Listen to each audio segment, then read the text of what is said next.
Wasp's fighting style will be different than Ant-Man's, according to Peyton. Next year is a huge one for the Marvel Cinematic Universe. The decade-long culmination of what started with 2008's Iron Man finally begins when Avengers: Infinity War marches its way into theaters. Before that, February sees the release of Black Panther and our introduction to the technology and the mystery of Wakanda. Also in the shuffle is Ant-Man and the Wasp.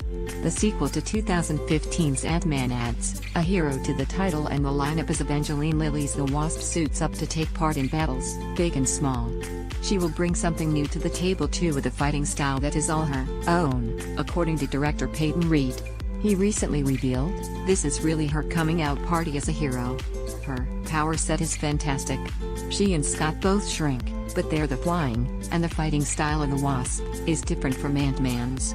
Evangeline Lilly's Hope Van Dyne was already a highlight of Ant-Man, so it seems fitting that she will be such a big and heroic part of the sequel.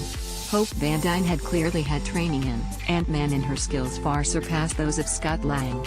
So despite his record-setting development as a competent martial artist, Hope inevitably didn't teach him everything, and will have more than a few new moves to show off in Ant-Man and the Wasp when she finally gets to enter the fray. With two heroes who can both shrink, it is important that this film differentiates between them on both an aesthetic level and via their skill sets. The Wasp is ideally bringing more to the table than just being another Ant-Man. As Peyton told Empire, the flying will differentiate the Wasp from Paul Rudd's Scott Lang, who has to rely on the kindness of insects for airborne combat. Given that she taught him everything he knows, she's probably still more adept at martial arts than he is.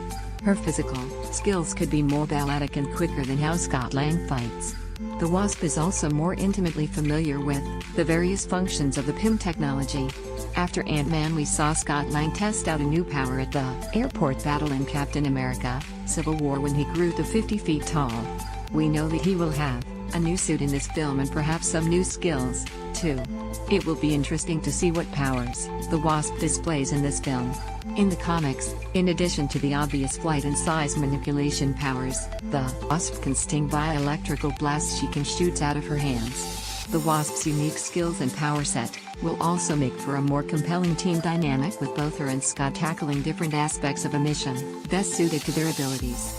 The color of the suit and the wings will also visually differentiate the Wasp from Ant-Man when in a chaotic and quick-cutting set piece. You can see the Wasp's fighting style and her power set when Ant-Man and the Wasp hits theaters on July 6, 2018. For all of the biggest movies hitting in 2018, check out our release schedule. Please enable JavaScript to view the comments powered by